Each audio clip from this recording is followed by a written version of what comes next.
Et je vais donc commencer cet entretien aujourd'hui en cette fête de l'Immaculée Conception, ici au sanctuaire de l'île Bouchard. J'aimerais d'abord l'introduire et puis je vous donnerai les 3 points qui alimenteront la réflexion que je vous propose aujourd'hui. Je viens avec joie ici à l'île Bouchard pour célébrer, malgré les conditions pénibles dans lesquelles nous sommes et qui nous demandent encore, je vous demande votre attention, notre juste distanciation pour que nous soyons respectueux des conditions dans lesquelles nous devons nous réunir. Ce n'est pas la première fois que je viens à l'île Bouchard, j'y suis venu au moins 5 fois déjà, ce qui est pas mal. Je pense que c'est le lieu du diocèse, à part la cathédrale, où je suis venu le plus. Cependant, bien évidemment, moins d'1 an après être arrivé, avec la situation complexe que vous savez pour découvrir le diocèse, je n'ai eu en tout et pour tout que 7 semaines normales, si j'ose dire, avec aussi la complexité du déchiffrement de ce qu'est un sanctuaire, du message qu'on y fait résonner et du discernement nécessaire, je ne vous dirai pas aujourd'hui des choses nouvelles ou des choses qui pourraient susciter certainement un intérêt particulier. Je réponds plus directement à la question qui m'avait été posée par le recteur du sanctuaire. En 1947, ici, ont eu lieu des événements. Notre lecture de foi peut nous permettre de faire une lecture de manifestation du ciel sur la terre, même si le discernement de l'Église n'est pas encore définitivement fait sur le sujet, vous le savez bien.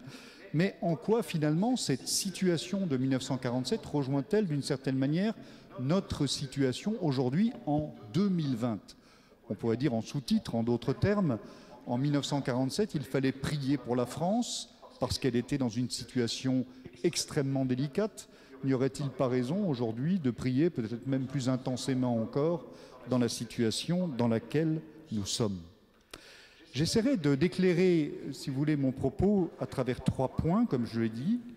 D'abord, je rappellerai que notre foi repose sur le passé, c'est-à-dire sur ce qu'on appelle la révélation, et cela me permettra de situer alors les événements dits de l'île Bouchard à la lumière de cette révélation. Dans un deuxième temps, j'aimerais évoquer le temps présent, puisque la question qui m'était posée, c'est est-ce que le temps présent, finalement, a une résonance par rapport à ce qui s'est passé en 1947 ? Donc j'essaierai de jeter un regard sur la situation dans laquelle nous sommes, pour voir si elle légitime aussi des inquiétudes peut-être similaires. Et puis dans un troisième temps, j'essaierai, dans une troisième partie qui sera beaucoup plus courte, mais qui sera une partie d'ouverture, comme il se doit, j'essaierai d'éclairer finalement quelques points d'attention qui peuvent nous aider à faire en sorte que nous ayons la capacité de traverser peut-être les moments difficiles dans lesquels nous sommes et dans lesquels nous pouvons être dans les mois et les années à venir. Premier point donc, je partirai avec une citation de l'apôtre Paul, « Je transmets ce que j'ai moi-même reçu ». Cela nous rappelle ce premier point essentiel, c'est que la vie de notre Église, la vie de notre foi est une transmission. Pourquoi évoquer cela au début de mon propos? J'aimerais rappeler quelle est l'originalité de notre foi chrétienne, puisque ce qui nous réunit ici ce matin, c'est bien notre foi. J'aimerais éclairer cette originalité par rapport à d'autres phénomènes religieux ou spirituels respectables en eux-mêmes. La spécificité de notre foi, vous le savez bien, c'est ce que nous appelons le mystère de l'incarnation. C'est-à-dire que nous croyons non seulement, comme nous l'enseignerait déjà le Premier ou l'Ancien Testament, que Dieu est un Dieu personnel. Il n'est pas une sorte d'énergie ou de réalité vague ou mythologique. Dieu est quelqu'un, un tu auquel je peux m'adresser pour lui parler. Mais dans l'Ancien Testament, Dieu s'est révélé ainsi comme une personne à qui, de plus, on peut faire confiance. C'est-à-dire que la relation que nous sommes appelés à avoir avec lui, on le voit dans toute l'histoire sainte d'une certaine manière, cette relation s'appuie sur le fait de croire à la parole de celui qui s'adresse à l'homme et de lui répondre, d'entrer dans une relation confiante et amicale avec lui, dont le sommet d'ailleurs dans l'Ancien Testament est l'alliance. Et puis, ce Dieu personnel, ce Dieu avec lequel on peut avoir une relation de confiance, est aussi un Dieu qui s'intéresse à l'homme. Concernant aux divinités de la mythologie grecque qui regardent l'humanité avec dérision, le Dieu de la Bible, le Dieu de l'Ancien Testament, est un Dieu qui a le souci de l'homme, qui a le souci de l'histoire et qui donc s'y engage pour rejoindre l'homme à travers les prophètes, à travers les patriarches qui éclairent le peuple et le conduisent. Il y a donc une spécificité qui commence déjà dans l'Ancien Testament, mais qui va trouver bien évidemment son accomplissement dans le Nouveau Testament, où Dieu va entrer dans l'histoire en se faisant lui-même l'un d'entre nous. Vous le savez bien, c'est le cœur de notre foi, nous le disons chaque dimanche lorsque nous proclamons le symbole de la foi ou le credo de Nicée-Constantinople. Nous rappelons que ce qui fait l'originalité absolue du christianisme par rapport à toute autre forme de religion, c'est que Dieu s'est fait chair. Il s'est fait l'un d'entre nous, excepté le péché, comme nous disons. D'ailleurs, pour ma part, j'aime toujours préciser que lorsqu'on dit que Dieu s'est fait l'un de nous, ce serait peut-être parfois plus simple de dire que nous devrions surtout devenir comme lui. Il n'est pas venu nous imiter, mais nous avons, nous, à l'imiter.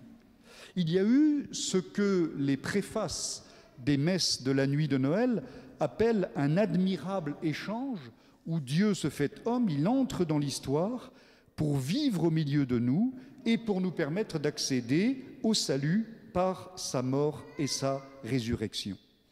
Et dans ce mouvement qu'on appelle la révélation, donc, Dieu va entrer dans l'histoire et il va dévoiler définitivement le visage de Dieu.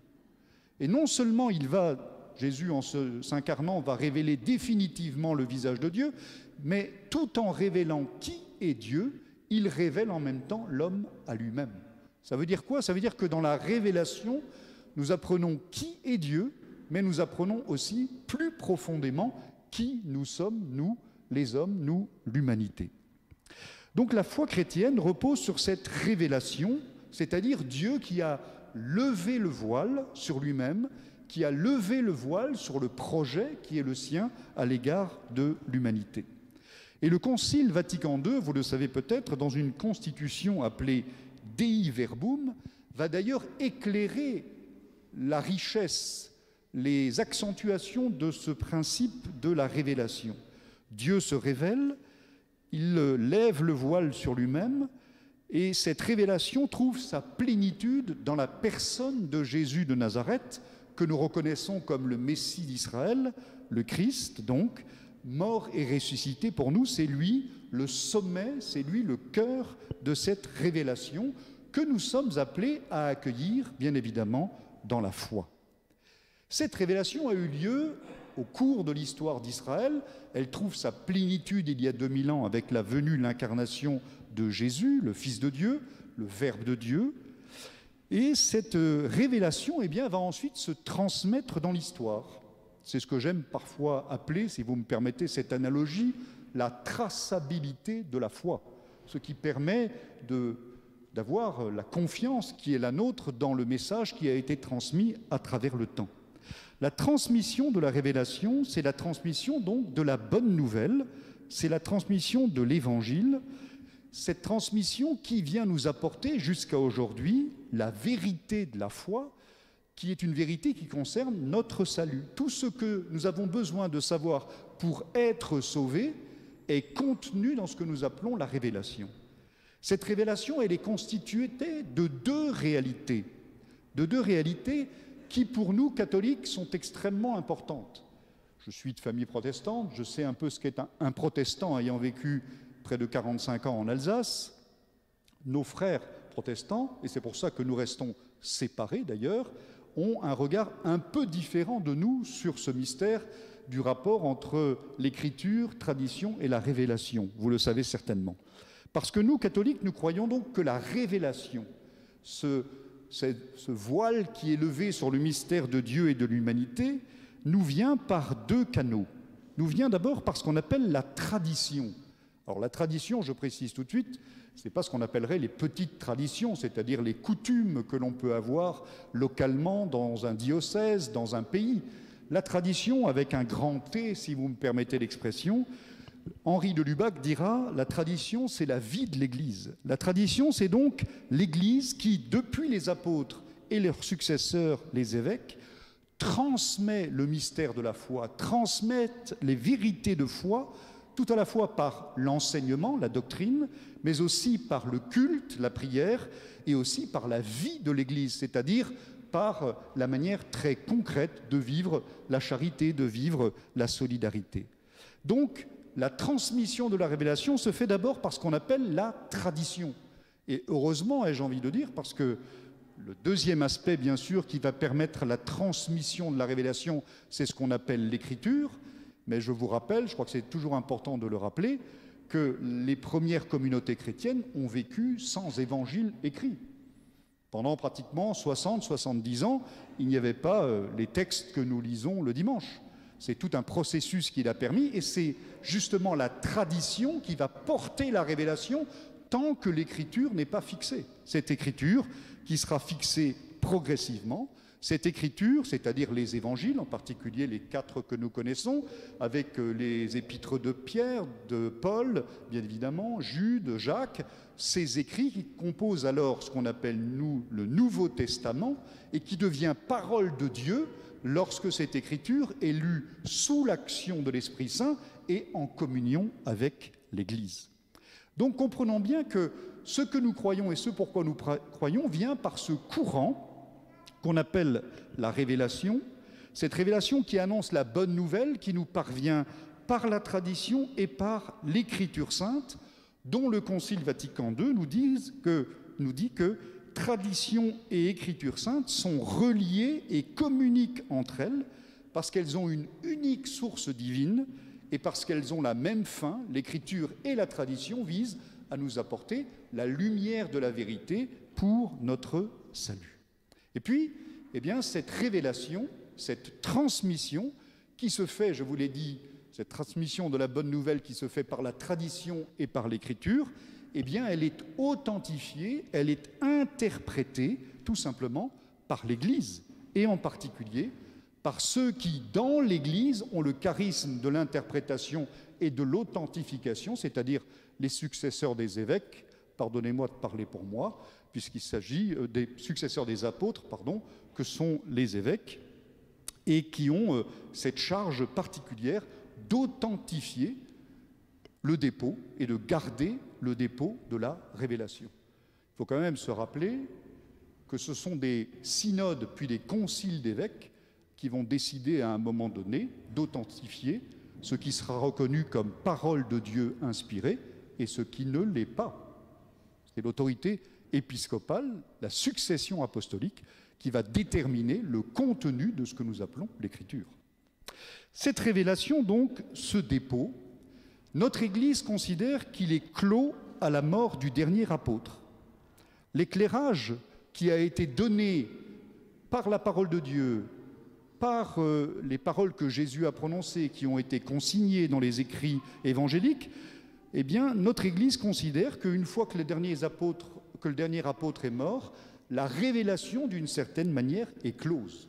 Par contre, commence alors ce temps de l'Église, les 2000 ans d'une certaine manière de l'Église, où l'Esprit Saint qui a été donné en plénitude à la Pentecôte est appelé, comme Jésus lui-même l'a dit lors de son dernier repas, à conduire vers la vérité tout entière. C'est-à-dire que l'Esprit aide à lire le dépôt, à le conserver et surtout à l'interpréter, ce qui est la mission propre, en particulier du magistère, c'est-à-dire, je le répète, des évêques.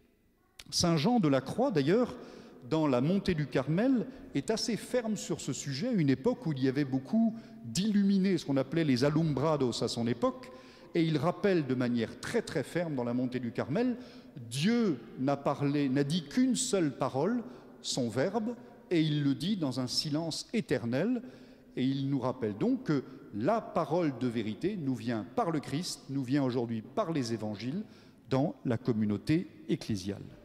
Mais, au cœur de l'histoire, Dieu qui continue de nous être présent, eh bien, continue aussi de nous éclairer. Et c'est ici que nous pouvons alors intégrer une dimension complémentaire qui est celle de ce qu'on appelle les apparitions ou révélations privées, qui vont apporter un éclairage complémentaire sur ce que Dieu nous a déjà dit de manière totale, complète, dans la révélation qui nous a été donnée il y a 2000 ans. Bien évidemment, la révélation elle-même, ce que Jésus a dit et a fait il y a 2000 ans, ne demande aucun élément complémentaire. Tout nous a été dit par le Christ. Mais nous avons par moments, dans les méandres de l'histoire, besoin que certains aspects du message évangélique peut-être soient éclairés de manière plus forte. Nous pouvons avoir besoin dans l'histoire que un éclairage nous soit donné pour que nous soyons capables de nous renouveler ou d'être stimulés sur certains aspects de l'Évangile. Et c'est ici que se manifeste l'importance d'accueillir, de discerner et d'authentifier ou non tout à la fois ce qui peut advenir dans une vie personnelle, c'est-à-dire ce qu'on appelle les saints, les mystiques, qui peuvent recevoir des messages qui vont éclairer la foi, et puis aussi les événements comme ici à l'île Bouchard, comme à la Salette, comme à Fatima, comme à Lourdes, des événements dont il s'agit de savoir si dans les événements, la manifestation qui peut être celle du ciel et les messages qui sont transmis, il y a des éléments que nous pouvons authentifier pour renouveler, stimuler donc notre vie spirituelle. Ici, à l'île Bouchard, ont eu lieu des événements en 1947. Et vous le savez, depuis que ces événements ont eu lieu, et certains ici sont bien plus experts que moi, qui ne suis qu'un jeune novice dans le domaine, puisque avant d'arriver en Touraine, j'avais bien entendu parler de l'île Bouchard, mais je n'avais jamais travaillé sur le message de l'île Bouchard. Je m'étais intéressé à d'autres lieux, bien évidemment. Et bien ici, bien sûr, en 1947, et depuis 1947, un certain nombre de pas ont été accomplis. Certains pourraient d'ailleurs se dire que ces pas ont été lents, mais c'est le propre de l'Église dans son discernement d'aller lentement. Il y a d'abord eu en 1947 et les années suivantes un établissement des faits. Il a fallu stabiliser ce qui s'était passé, écouter les témoins, retranscrire.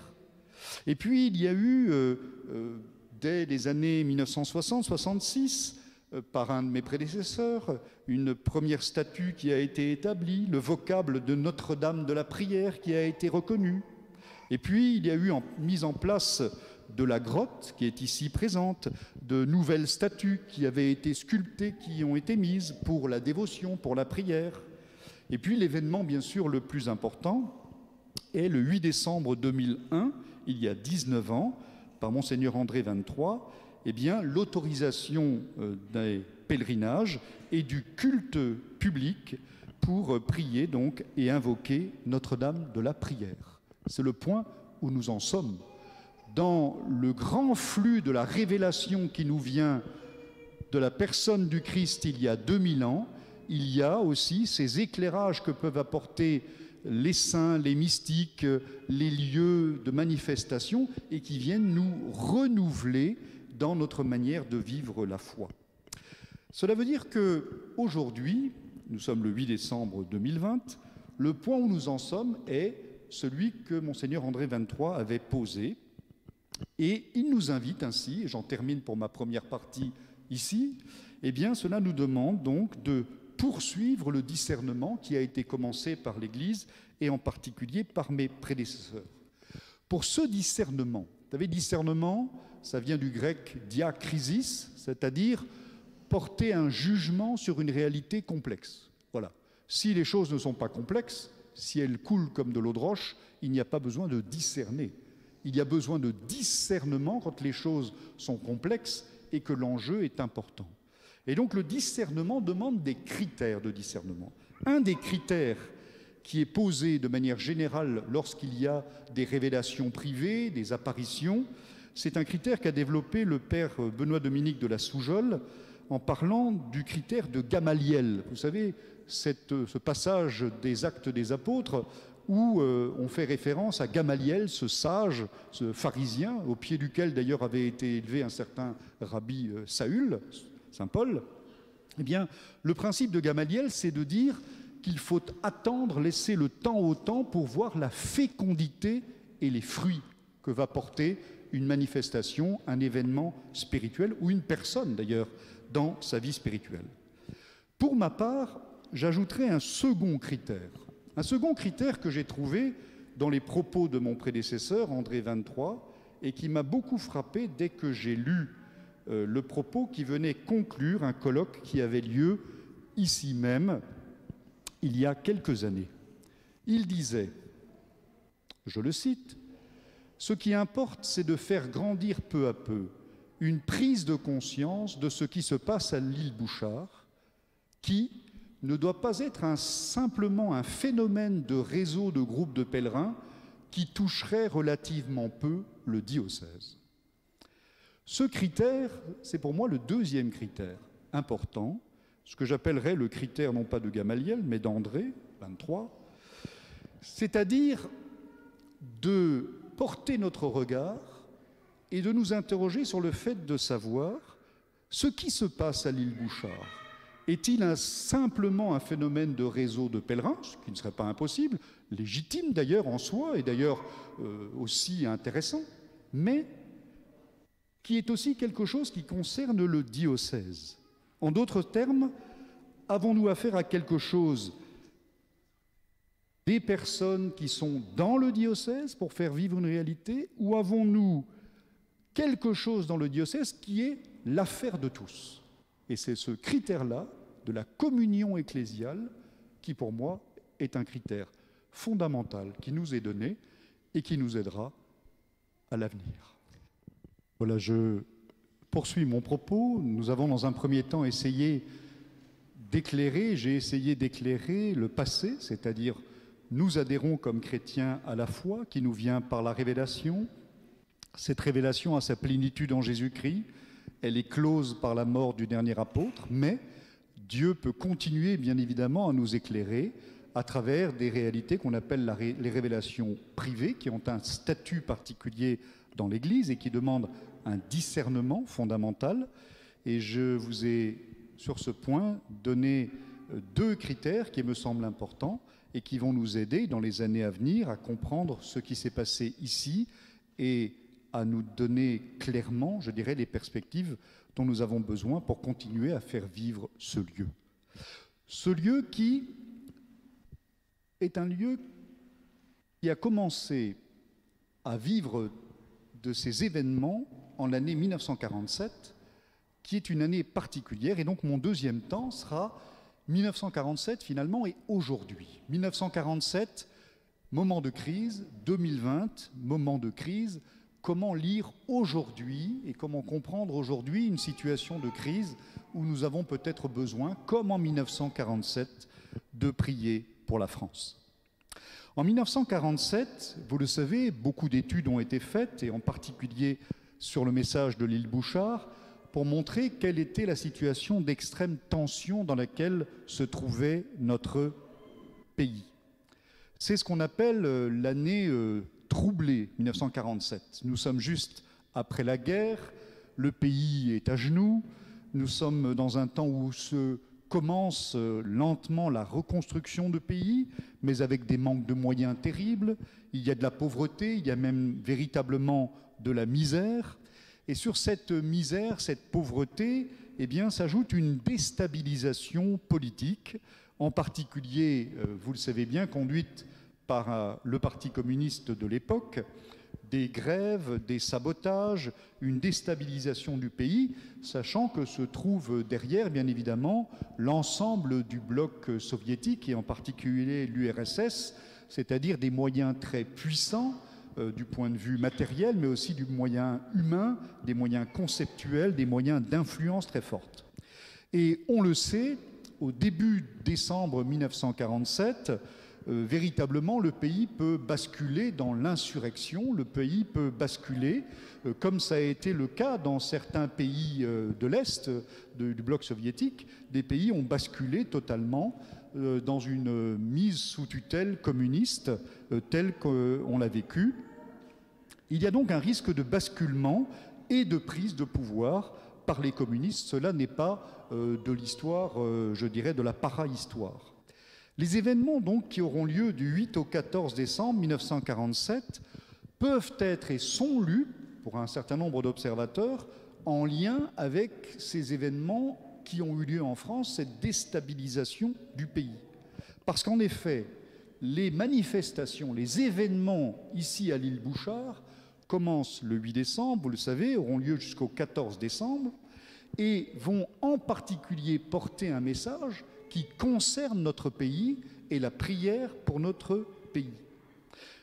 Il y a une manifestation de la Vierge Marie, ici, ou en tout cas tel qu'on l'a compris, avec un message simple, un message profond, qui va s'adresser à 4 enfants. Je ne vous refais pas l'histoire, vous la connaissez parfois mieux que moi. Ce qui m'intéresse ici, c'est de pointer que ce message, tel qu'on l'a reçu en 1947, est un message qui est essentiellement un appel à la prière. En cela, vous me direz, pas grand-chose de nouveau par rapport à Lourdes, par rapport à Fatima, par rapport à Pontmain. L'appel à la prière fait partie toujours des grandes apparitions mariales. Mais en même temps, ce qui est intéressant ici, c'est qu'il y a une demande de prière particulière, l'une qui est explicite, l'autre qui est implicite. Il y a d'abord une forme de prière explicite, c'est de prier pour la France qui est en situation de danger.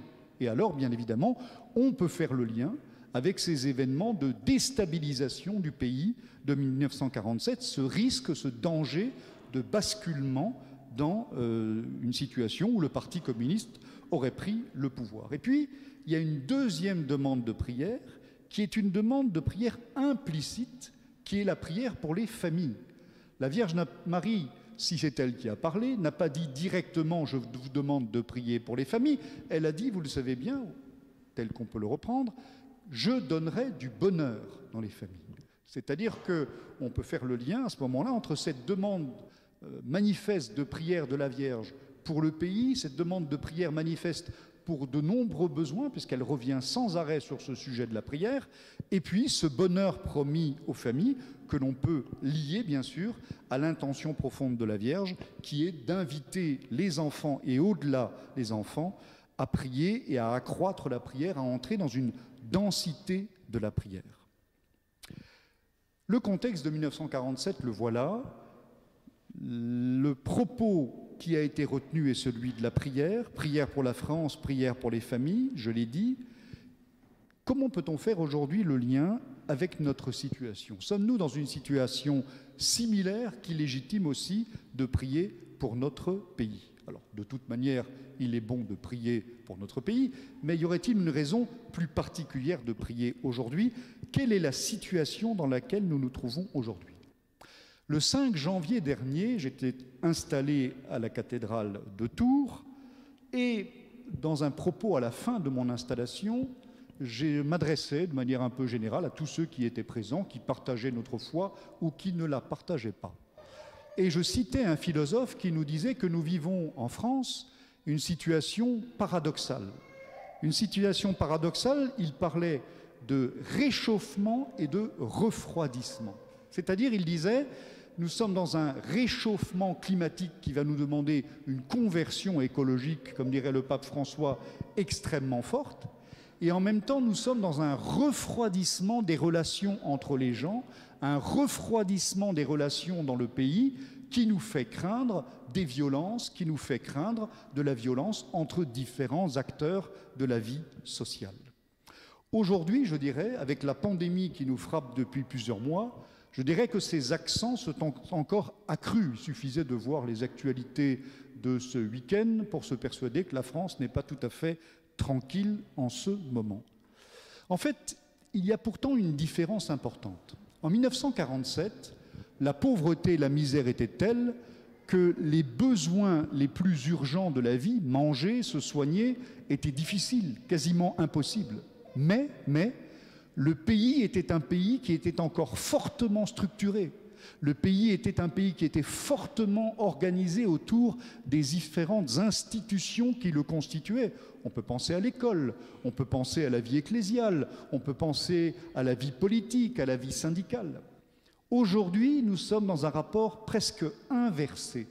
Nous avons tout ce qu'il nous faut, même en période de pandémie, pour répondre à nos besoins immédiats. Vous ne manquez, je pense, de rien au niveau alimentaire, même au niveau culturel. Internet, en plus, l'arrivée d'Internet nous a permis d'accéder à tout un tas de biens auxquels on ne pouvait pas accéder, bien évidemment, en 1947.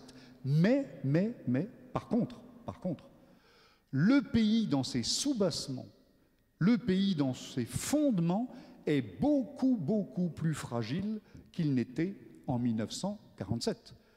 Aujourd'hui, dans notre pays, il n'y a pratiquement plus rien qui fasse commun. Comme le dit le pape François en parlant de la maison commune, il faut un nous pour habiter la maison commune. Nous avons une maison commune qui s'appelle la France.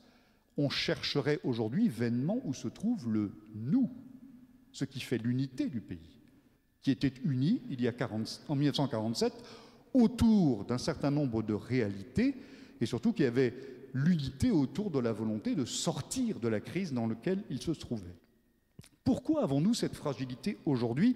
J'aimerais l'éclairer en 4 petits points avant d'aborder ma 3e partie qui, je vous l'avais dit, sera beaucoup plus courte. Eh bien parce que nous sommes rentrés, vous le savez bien, à partir du XVIIe siècle, dans une période qui s'appelle la modernité. La modernité, elle se définit par ce qu'on appelle l'émancipation de la raison.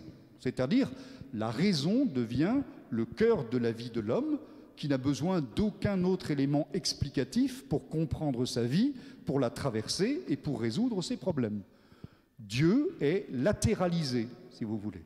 Dieu qui était au centre de la vie humaine, grosso modo durant tout le Moyen-Âge, même si cela pourrait se discuter, Dieu est mis de côté et c'est la raison et l'homme avec sa raison qui désormais prend les rênes de l'histoire, prend son destin en main et n'a plus besoin de Dieu. On est passé, comme on le dit parfois en souriant, on est passé des rogations à la météo.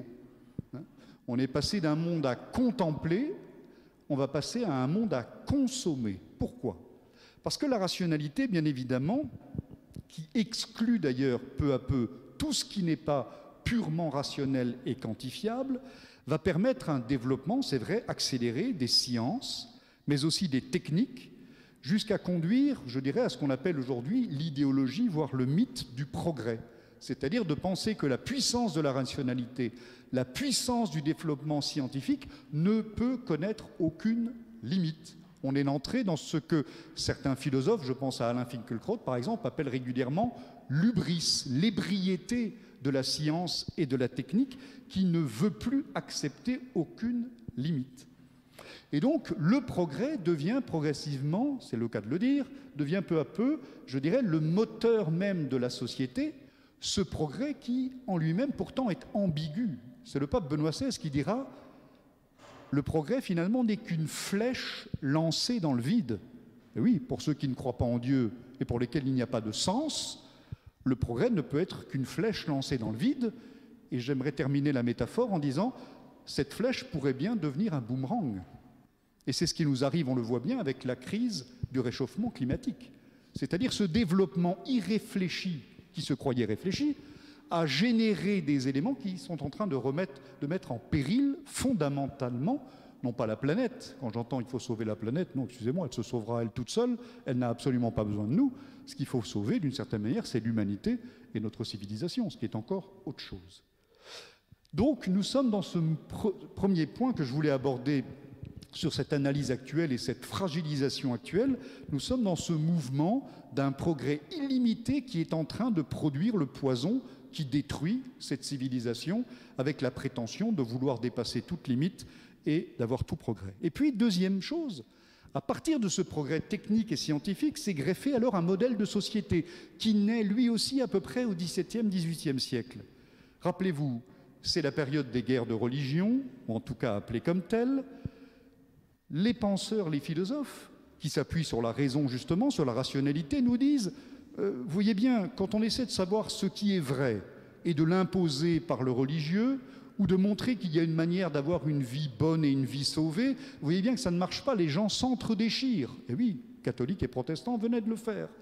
Donc ça veut dire que la société désormais ne doit plus être une réalité commune qui cherche le bien commun et qui propose le salut à tous les hommes. Non, il faut désormais organiser l'espace en Europe de façon à ce que chacun puisse déterminer le bien auquel il a envie d'adhérer, qu'il fasse comme il veut, et qu'il ait les moyens pratiques de l'atteindre. Et donc va commencer à s'organiser, et en particulier dans la mentalité anglo-saxonne, eh bien, va commencer à se développer tout un mouvement sur deux axes fondamentaux. Premièrement, la liberté de commerce. Pour que les gens soient heureux, il faut qu'ils soient dans le commerce et qu'ils puissent bénéficier des produits qui vont les rendre heureux. Et donc, on va développer peu à peu le commerce et toutes les facilités commerciales afin que chacun puisse trouver l'objet qui ravira sa vie et qui le fera entrer dans, non pas le bonheur, parce que ça c'est le grand subterfuge, mais dans le bien-être. Parce qu'on confond bien-être et bonheur pratiquement depuis 250 ans aujourd'hui.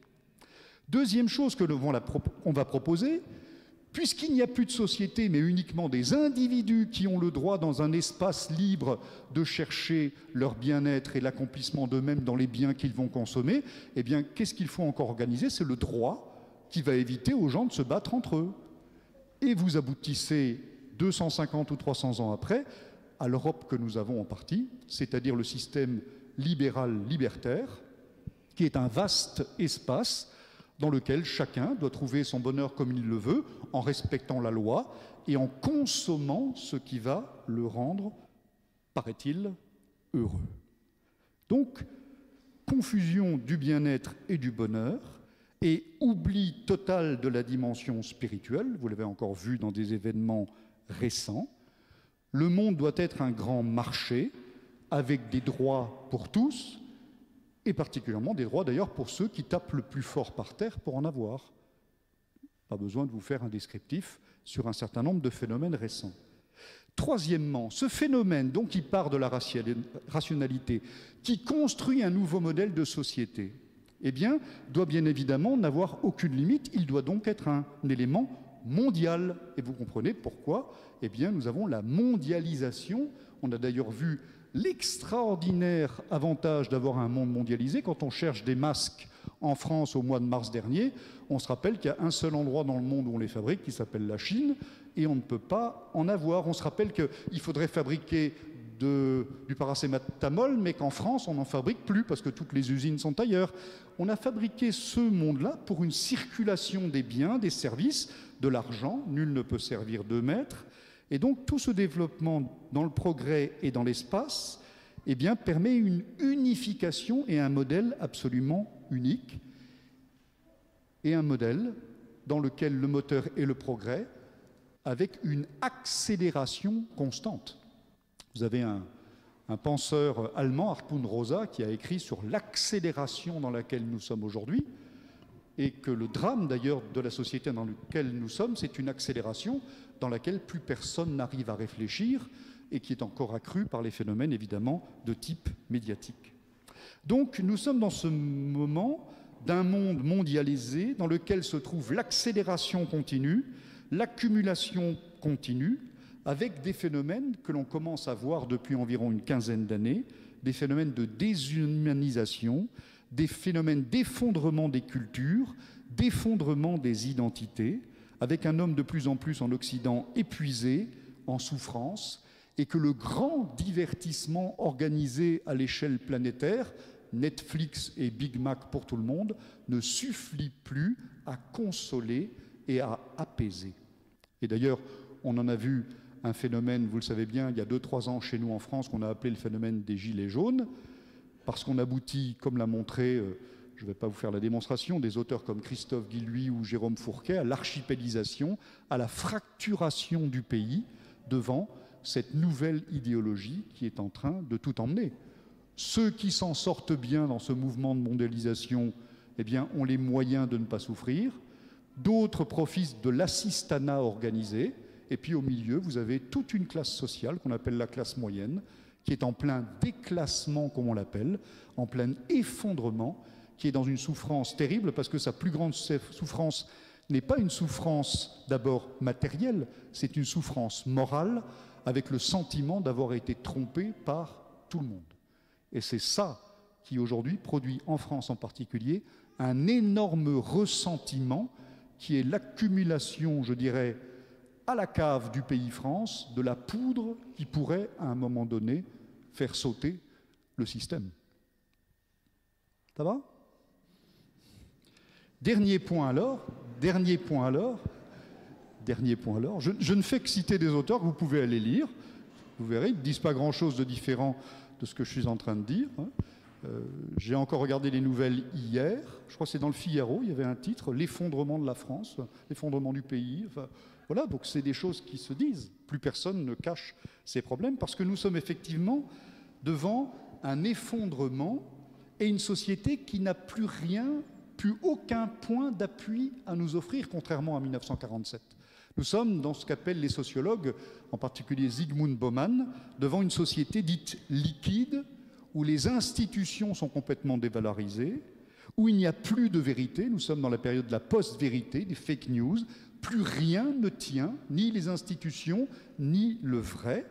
Nous sommes devant un individu qui n'est plus qu'un individu seul, avec son moi égoïste et sa subjectivité, avec sa souffrance, dont il ne sait pas d'où elle vient, parce qu'on ne lui a pas dit qu'il avait une âme, ou on le lui fait oublier, qui est dans le ressentiment. Il n'y a plus de nous commun. Et puis, comme dirait Régis Debray, je vais arrêter ici ma deuxième partie avant une troisième partie qui sera courte, je vous l'ai dit. Eh bien, comme dirait Régis Debray, oui, pour faire d'un tas un tout, il faut quelque chose au-dessus du tas. Et aujourd'hui, face au tout qu'est la France, face à ce tas qu'est la France, des tas de gens, des tas de cultures, des tas de variétés, il n'y a plus grand-chose pour faire un tout et surtout rien au-dessus du tas. Nous arrivons à ma troisième partie qui est presque une partie conclusive, qui sera, je vous l'ai dit, bien plus courte. J'ai essayé d'éclairer dans un premier temps le passé, la révélation, la manière dont on peut situer une manifestation du type de celle de l'île Bouchard dans cette révélation. Dans un deuxième temps, nous avons dit que les événements de l'île Bouchard étaient une invitation à la prière, et en particulier à la prière pour notre pays. Y a-t-il des corrélations, des rapprochements à faire avec la situation de notre pays aujourd'hui ? Tout va-t-il aussi bien qu'on peut le penser ? Eh bien, j'ai essayé de vous décrire la situation. Je ne pense pas être catastrophiste ni collapsologue, mais c'est vrai que la situation n'est pas idéale. Et particulièrement, je vous l'ai dit, derrière une sorte de premier regard qui nous rassure par la dimension consumériste qui demeure prégnante dans notre pays, il y a une immense fragilisation des réalités structurantes et qui constituent notre pays aujourd'hui. Alors, troisième temps, en quoi le message de l'île Bouchard peut-il nous rejoindre aujourd'hui ? Et j'aimerais terminer par 3 pistes, si vous le voulez bien. Ce message est d'abord, me semble-t-il, un rappel, une fenêtre ouverte sur l'invisible, c'est-à-dire pour nous inviter à réintégrer le surnaturel. La rationalité, le rationalisme, a fini, en particulier avec un philosophe qui s'appelle Hegel, à nous dire que tout ce qui est rationnel est réel, et donc, par définition, tout ce qui n'est pas rationnel ne l'est pas. Il n'y a rien d'autre que le rationnel, ce qui est préhensible par les 5 sens et par la technique. Or, le message de l'île Bouchard s'ouvre en particulier, on l'a ici, il m'est caché par le pilier, il y a cette manifestation de l'ange, le beau ange, comme a dit un des enfants. Et l'ange, ça nous rappelle que dans l'œuvre de création, il y a à la fois toute la dimension visible, bien évidemment, dont nous bénéficions par nos 5 sens, mais il y a aussi toute cette dimension invisible de la création. Je crois en Dieu, le Père Tout-Puissant, créateur de l'univers visible et invisible. Et donc, le message de l'île Bouchard, me semble-t-il, est un message qui nous rappelle que nous ne sommes pas prisonniers du cul-de-sac de la rationalité, que nous ne sommes pas prisonniers du cul-de-sac que pourrait être le monde visible, mais qu'il y a au contraire un monde invisible qui nous permet d'ouvrir notre cœur vers l'espérance. Comme le disait le Saint Curé d'Ars, avec mes yeux de chair, je vois le fond de l'Église, avec l'œil du cœur, avec l'œil de la foi, je vois jusqu'au ciel. Donc, le message de l'île Bouchard, me semble-t-il, nous donne d'abord de retravailler notre regard théologal, d'être capable de voir au-delà de ce que nous voyons physiquement pour entrer dans ce regard de foi, pour nous rappeler que, comme le dit le philosophe Rémi Brague, le grand drame de l'athéisme, et on va le voir de plus en plus, le grand drame de l'athéisme, c'est qu'il ne donne aucun motif à l'humanité pour continuer à vivre son aventure. Si le seul motif de continuer à vivre l'aventure humaine, c'est de passer de l'iPhone 12 à l'iPhone 15, puis au 256, et dans 20 000 ans à l'iPhone 1544, ça ne fera pas avancer les choses. Et faut-il le rappeler, comme l'a dit un auteur allemand qui s'appelle Solterjic, l'Église, par l'ouverture de la foi, était aussi une soupape dans la société. Quand les gens avaient des souffrances il y a 40 ou 50 ans, beaucoup se disaient « on n'arrivera pas à résoudre tous les problèmes sur Terre, mais il y aura une justice au ciel ». Comme cette justice au ciel n'existe plus dans la conscience de la majorité des gens, le ressentiment monte aussi vite que la soupape de la foi aidait à le faire sortir et à l'apaiser. Donc, première chose, je crois que le message de l'île Bouchard nous aide à rouvrir la porte de la vie théologale, entretient en nous le sens du surnaturel. Deuxième chose, le message de l'île Bouchard, c'est un appel majeur, à mon avis, à l'intériorité. Nous sommes dans un monde où nous apprenons à vivre à l'extérieur de nous-mêmes. Comme l'a dit Bernanos, vous connaissez peut-être la formule, le monde moderne est un gigantesque complot contre l'âme humaine. Le monde moderne est un gigantesque complot contre l'âme humaine parce qu'il nous met continuellement dans le bruit. C'est le grand chercheur qui était à Oxford, George Steiner, qui est mort il y a 1 ou 2 ans, qui disait que le drame pour lui de la modernité, c'est qu'il n'y avait plus de lieu de silence. Et donc, il n'y avait plus de lieu où l'âme peut se reposer. Et donc, il n'y a plus d'intériorité. Et perdre l'intériorité, c'est perdre plusieurs choses. Perdre l'intériorité, c'est d'abord perdre ce qu'on appelle dans la foi la liberté intérieure. Combien de personnes étant passées par les camps de la mort vous disaient qu'elles avaient perdu toute liberté extérieure, mais parce qu'elles avaient une intériorité, restaient libres intérieurement. L'intériorité, c'est aussi la capacité à la réflexion, c'est-à-dire à prendre du recul par rapport à sa vie, à la réfléchir. L'intériorité, c'est aussi, comme vous diraient les psychologues, la capacité à internaliser les valeurs. Aujourd'hui, on n'arrête pas de parler de valeurs et personne n'arrive à les vivre. C'est peut-être qu'on a un problème avec la conscience, la capacité à internaliser, à intérioriser les valeurs.